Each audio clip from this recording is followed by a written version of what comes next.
ডিম নিয়ে একটা কার্বিটাজি রেসিপি নিয়ে আসলাম, যে রেসিপিটা সম্পূর্ণ নতুন। এই রেসিপিটার নাম দিয়েছি আমি ডিম ভাপা কারি। তো হ্যালো এভরিওয়ান, আসসালামু আলাইকুম। কে কোথায় থেকে দেখতেছেন, দেশ বিদেশে যেখান থেকে দেখতেছেন সবাইকে জানাচ্ছি সালাম এবং অভিনন্দন। লাভলি ভিউয়ার্স, আজকে আপনাদের জন্য একটা সম্পূর্ণ নতুন রেসিপি নিয়ে আসলাম, যে রেসিপিটা সম্পূর্ণ আমি নিজের আঙ্গিকে নিজের মতো করে সাজিয়েছি। হয়তো কোনো ভুল ত্রুটি হয়ে থাকতে পারে, যদি ভুল ত্রুটি হয়ে থাকে তাহলে একটু ক্ষমা সুন্দর দৃষ্টিতে দেখবেন। অবশ্যই ক্ষমা সুন্দর দৃষ্টিতে দেখবেন, কারণ আমার ভিউয়ার্সরা অনেক বেশি লাভলি। তো যে কথা সেই কাজ, লাভলি ভিউয়ার্স, আপনারা আমার শেষ পর্যন্ত এই রেসিপিটার সাথে থাকবেন। যদি ভালো লেগে থাকে তাহলে অবশ্যই একটা লাইক কমেন্ট করে যাবেন, আর ফলো দিতে তো ভুল করবেন না যদি ফলো দিয়ে না থেকে থাকেন। তো ভিউয়ার্স, অনেক দিন পর একটা লং ভিডিও নিয়ে আসলাম, দেখে হয়তো বুঝতে পারতেছেন কত লোভনীয় রেসিপি। একটা দুইটা খেলে মন ভরবে না, অনেকগুলি খেতে মন চাইবে। একদম হেলদি, সম্পূর্ণ নতুন আঙ্গিকে করলাম। তো শেষ পর্যন্ত থাকেন। আমার পরিবারের সবার ভালো লেগেছে, আশা করি আপনাদেরও ভালো লাগবে। তো শেষ পর্যন্ত থাকেন। আর আমি এই রেসিপিটা কীভাবে কী করে থাকি, তো এই রেসিপিটা করার জন্য এখানে আমি কিছু পালং শাক আর একটা অল্প কতটুকু গাজর নিয়েছি, আর নিয়েছি ধনেপাতা এগুলি নিয়েছি। আর অন্যান্য সবজিগুলি ওগুলি দিয়ে করবো না, ওগুলি অন্যান্য সবজি করবো, সেজন্য নিয়েছি অন্য তরকারি রান্না করব। তো এই রেসিপিটা করার জন্য এখানে আমি কিছু পালং শাক, ধনেপাতার গাজর নিয়েছি। এগুলিকে আমি ভালোভাবে ধুয়ে পরিষ্কার করে রেখেছি। এখন এগুলিকে একটু আমি হাফ বয়েল করে নেব। সেখানে একটা পাতিলে কিছু পরিমাণ পানি দিয়ে দিলাম, আর সেখানে দিয়ে দিলাম একটু করে লবণটা দিয়ে এখানে এখন আমি এই সবজিগুলি দিয়ে দিব। একটু 80% পরিমাণ, 50% পরিমাণ সিদ্ধ করবো, 80% নয়। তারপর এগুলি তুলে নেব, জাস্ট একটু ভাফে লাগানো এই আর কি। 50% পর্যন্ত সিদ্ধ হয়ে গেছে। এখন আমি সবজিগুলিতে একটা ঝুড়ির মধ্যে রেখে দিচ্ছি, যে পানিটা ছেঁকে নিব। পানিটা ছেঁকে নিয়ে এখন এগুলিকে আমি জাস্ট একদম মিহি কুচি করে নিব, যতটুকু পারি নাইফের সাহায্যে কুচি করে নিব। কুচি করে নিয়ে এগুলি ঠিক এভাবে হয়ে গেলে তখন আমি একটা পেয়ালায় তুলে নিলাম। আর এখন এই ডিম কারিটা করবো আমি 2টা ডিম দিয়ে। সবজিগুলির সাথে আমি 2টা ডিম ভেঙে দিচ্ছি। কোনো সমস্যা হবে না, নর্মাল টেম্পারেচারে থাকলেও হবে, ফ্রিজ থেকে বাইর করে নিয়েও সাথে সাথে দেওয়া যাবে। তারপরে এখানে আমি দিয়ে দিলাম কিছু পরিমাণ কর্নফ্লাওয়ার, এরপরে লবণ, একটু করে লবণ দিয়ে দিলাম। লবণ দিয়ে এখন এগুলিকে একটু ভালোভাবে মিক্স করে নেব, যতটুকু পারা যায় হাতের সাহায্যে মিক্স করে নেব একটু ভালোভাবে।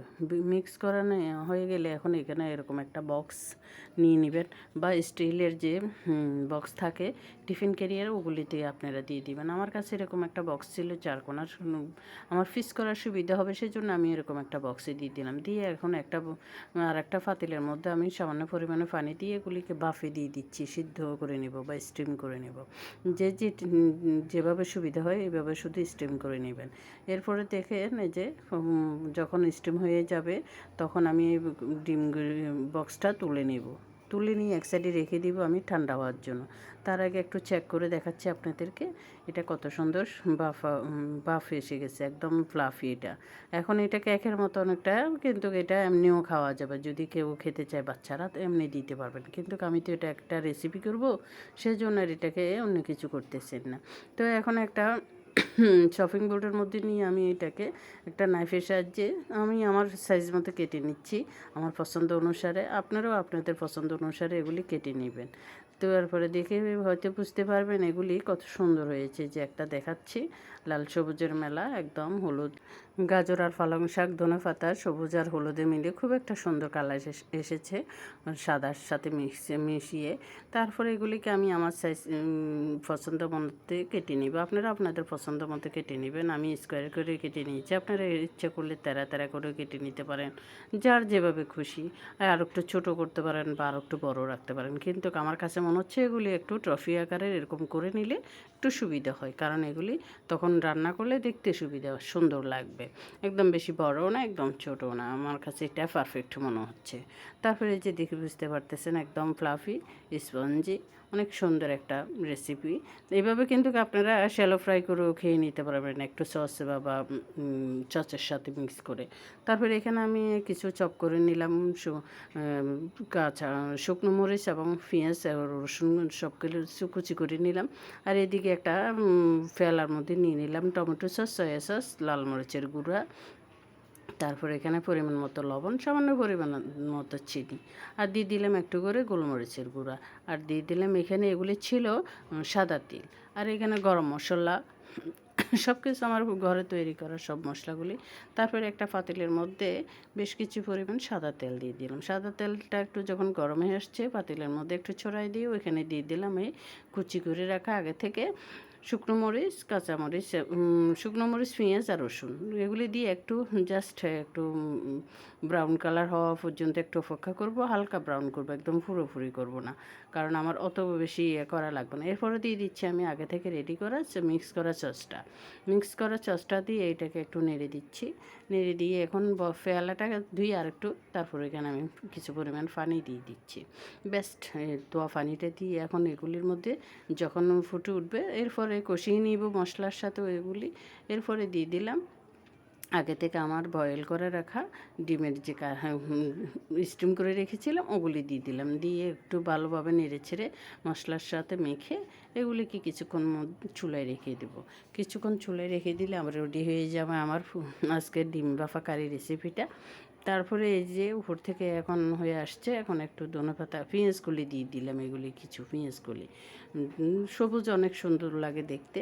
তারপরে চিলি ফ্লেক্স দিয়ে দিলাম, এরপরে দিয়ে দিলাম একটু ধনেপাতা কুচি। ধনেপাতা কুচিটা দিয়ে আরেকটু অপেক্ষা করব, এগুলি জাস্ট একটু গ্রানটা বা একটু ফ্লেভারটা আসার জন্য। ব্যাস হয়ে গেছে আমার আজকের রেসিপি ডিম বাফা কারি রেসিপিটা। আপনারা যে যে নামে দিতে ইচ্ছে খুশি দিতে পারেন, আমার কাছে এই নামটা মনে হচ্ছে দিলে এই রেসিপিটার সাথে জাস্ট পারফেক্ট নাম আমি দিয়ে দিলাম। তারপর আপনারা আপনাদের মনের খুশি মতো দিয়ে দিতে পারেন একটা যে কোনো একটা নাম। তারপরে এখন আমি একটা প্লেটে তুলে নিলাম সবগুলি ডিম বাফা কারি।